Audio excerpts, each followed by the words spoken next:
আজকের আমি বানাতে চলেছি সীতাভোগ। আর সেটা কিন্তু বানাবো কেটে যাওয়া দুধ দিয়ে। কেটে যাওয়া দুধ ফেলে দেওয়ার দরকার নেই, তাই দিয়ে খুব সুন্দর সীতাভোগ বাড়িতে বানিয়ে নেওয়া যায়। আর এতটা সুন্দর আপনারা দেখেই বুঝতেই পারছেন। তো কিভাবে এই সহজভাবেই কিন্তু আমি সীতাভোগটা বানাবো, একদম মিষ্টি দোকানের মতো ঝরঝরে পারফেক্ট হবে। আর কিভাবে এই পারফেক্ট সীতাভোগ বানাতে হয় সেটা কিন্তু আমি এই রেসিপিতে দেখাবো, আর সঙ্গে নিকুতিও থাকছে। তো কিভাবে বানাচ্ছি দেখুন, দেখতে কতটা সুন্দর, একদম মিষ্টি দোকানের মতো দেখতে লাগছে না? তো দেখে নিন। তো প্রথমে আমি কি করছি, দুধটা আমার কেটে গিয়েছে। তো আমি হয়তো ফ্রিজে ছিল তো ফ্রিজের দুধ এনেছে, আমি অত বুঝতেই পারিনি। মানে ফ্রিজ থেকে নর্মালে না করার পরেও আমি সেই দুধটাই জাল করেছি, কেটে গিয়েছে। তো দুধটা ফেলে দেবো, সেই কারণে আমি কি করলাম, আবারও ওর মধ্যে ভিনিগার 1 ছিপি দিয়ে দিলাম, দিয়ে আরও ভালো করে ছানাটা কাটিয়ে নিলাম। এবার ছানাটা যখন কেটে গিয়েছে দেখেই বুঝতে পারছেন জলটা একদম নীল হয়ে এসছে। এবার আমি কি করব, এটা একটা সাদা কাপড়ে ঢেলে নেব, নিয়ে ভালো করে ফ্রেশ জল দিয়ে ভালো করে আরও ধুয়ে নেব। যেহেতু ভিনিগার দেওয়া হয়েছে, টক তাহলে হবে ছানাটা। তো ধুয়ে পরিষ্কার করে নিয়ে ভালো করে জল ঝরাবো 1/2 ঘন্টা মতো, কিন্তু তারপর প্লেটে এটা নিয়ে নেব। এরপরে আমি হাতের এই চাটুর সাহায্যে ভালো করে স্মুথ করে ভালো করে এটা মেখে নেব, একদম মিহি করে মেখে নেব। কিন্তু আর মাখাটা যত ভালো হবে সীতাভোগটা তত ভালো হবে, আর তত নরম, একদম ভাত মতো, যেমন মিষ্টি দোকানে হয়। ওই জন্য মাখাটা খুব ভালো করে মাখতে হবে এই চাটুর সাহায্যে। আর মাখা যখন হয়ে যাবে দেখবেন সীতাভোগের যে এই ডোটা একদম কি সুন্দর আস্তে আস্তে একদম প্লেটে এক জায়গায় হয়ে যাবে। মোটামুটি এইরকম মিহি করে কিন্তু মেখে নিতে হবে, আপনারা দেখেই বুঝতে পারছেন। এবার মাখা হয়ে গেছে। এবার আমি ওর মধ্যে দিয়ে দেব 2 চামচ গোবিন্দভোগ চালের গুঁড়ো। গোবিন্দভোগ আমি 2 ঘন্টা মতো ভিজিয়ে তারপরে চালটাকে জল সেঁকে গুঁড়ো করে রেখেছিলাম, সেখান থেকে 2 চামচ দিয়ে দেব। আর 1 চামচের 4 ভাগে 1 ভাগ বেকিং পাউডার আর 1 পিঞ্চ মতো বেকিং সোডা দিলাম। তারপরে ভালো করে আমি মেখে নেব ছানার সঙ্গে এই 3টি উপকরণ। খুব সুন্দর করে আবারও 2-3 মিনিট মতো ভালো করে মেখে নেব। মেখে একটা ভালো করে ডো তৈরি করে নেব। ডোটা যেন ফাটা ফাটা না হয়, মোটামুটি স্মুথ মতো একটা ডো তৈরি করে নেব। তো দেখেই বুঝতে পারছেন আমার ডো রেডি হয়ে গিয়েছে। এবার ওর থেকে আমি কি করব, অল্প কিছুটা মতো 3 ভাগের 1 ভাগ মতো ডো আমি সরিয়ে রেখে দেব নিকুতি বানানোর জন্য। আর 2 ভাগটা নিয়ে আমি সীতাভোগ বানাবো। এবার চিনি শিরাটাও রেডি করব, তার জন্য সসপ্যান বসিয়ে দিয়েছি গ্যাসের মধ্যে। আর চিনি দিয়েছি মেজারমেন্ট কাপ মেপে 1 কাপ মতো।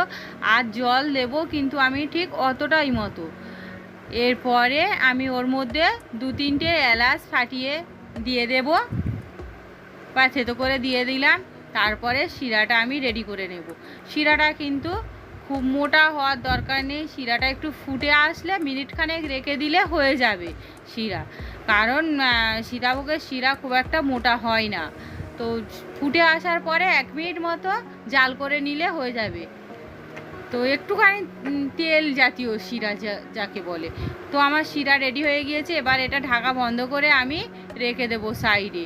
এরপরে আমি নিকুতিগুলো করে নেব, তার জন্য হাতে তেল লাগিয়ে নিয়েছি। এরপরে ছোট ছোট করে নিয়ে নেব, আর এইভাবে আমি লম্বা লম্বা করে নিকুতি বানিয়ে নেব। তো সব নিকুতিগুলো বানিয়ে নেওয়া এইভাবে হয়ে গেলে আমি বানিয়ে নেওয়া হয়ে গেছে, দেখেই বুঝতেই পারছেন।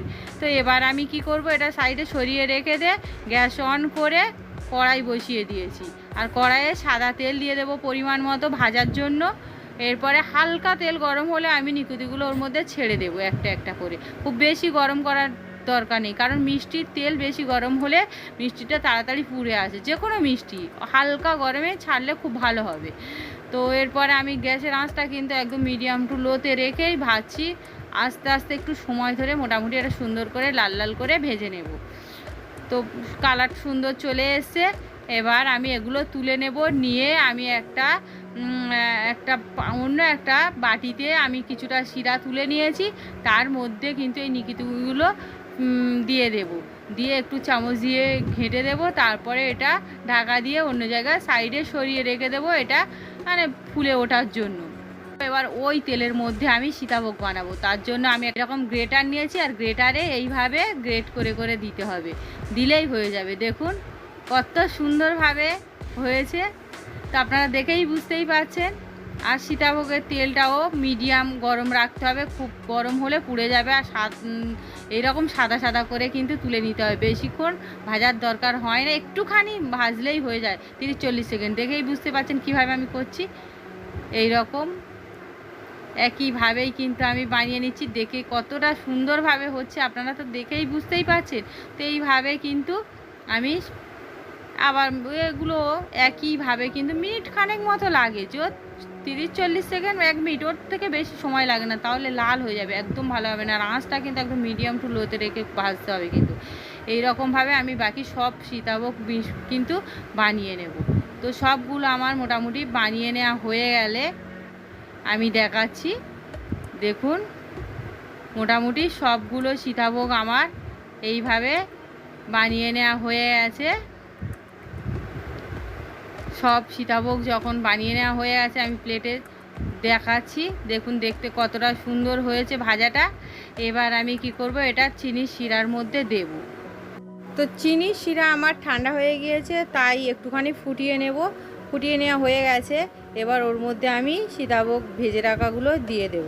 ভেজে রাখা সীতাভোগ সবটা দিয়ে একটু চামচের সাহায্যে এইভাবে একটু ঘেটে দেব। তারপরে এটা আমি 10 মিনিট মতো মানে রসটা সোপ করার জন্য রেখে দেব ঢাকা দিয়ে। 10 মিনিট পরে আমি দেখাচ্ছি। তো আমি 10 মিনিট হয়ে গেছে, 10 মিনিট পরেই দেখাচ্ছি। দেখুন মোটামুটি রস কিভাবে ঢুকে গিয়েছে। এবার আমি এটা প্লেটে আরও রস থেকে তুলে নেব। প্লেটে তুলে নেওয়ার পরে আরও 5 মিনিট রেখে দেবো, তাহলে কিন্তু একদম ঝরঝরে হয়ে যাবে বাকিটা। দেখেই বুঝতেই পারছেন কতটা ঝরঝরে হয়েছে। এরপর আমি নিকুতিগুলো দিয়ে কিন্তু সাজিয়ে দেবো। আর ফুলে নিকুতি কত বড় হয়েছে দেখেই বুঝতেই পারছেন। তো এবার আমি নিকুতিগুলো দিয়ে সাজিয়ে দেবো, তাহলে সীতাভোগটা দেখতে, উপরটা দেখতে সুন্দর লাগবে, যেমন মিষ্টি দোকানে সাজিয়ে রাখে আর কি, তেমনভাবেই সাজিয়ে দেব। আর একটা ভেঙে দেখাচ্ছি, দেখুন নিকুতি কতটা রস ঢুকেছে, খুব সুন্দরভাবে হয়েছে।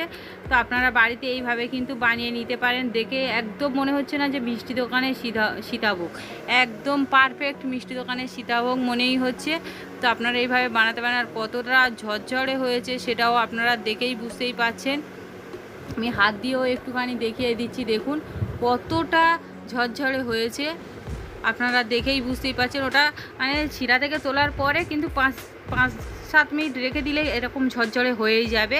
তো আপনারা এইভাবে একবার দুধ কেটে গেলে ফেলে না দিয়ে যদি এইভাবে বাড়িতে সীতাভোগ বানিয়ে নেন, তাহলে মিষ্টি দোকান থেকে কেনার দরকারও পড়বে না। সবার কিন্তু খেতেও খুব দুর্দান্ত লাগবে, সবাই খুশি হয়ে মানে মিষ্টি দোকানের মতো একটা মিষ্টি রেসিপি পেয়ে যাবে। তো আপনারা অবশ্যই এইভাবে বানাবেন, আর কেমন হয়েছে সেটাও আমাকে কমেন্ট করে জানাবেন। আমার এই রেসিপিটা যদি ভালো লাগে তাহলে আমার চ্যানেলকে লাইক, কমেন্ট, শেয়ার ও সাবস্ক্রাইব করে পাশে থাকা বেল আইকন প্রেস করে দেবেন, যাতে আমি পরবর্তী ভিডিও দেওয়ার সঙ্গে সঙ্গে আপনারা প্রথমেই দেখতে পান। সবাই ভালো থাকবেন, সুস্থ থাকবেন। ধন্যবাদ সবাইকে, দেখা হবে পরের রেসিপিতে। আর যদি কারো কোনো রিকোয়েস্ট থাকে কোনো রেসিপি বানানোর, তাহলে সেটা আমাকে করতেই পারেন, চেষ্টা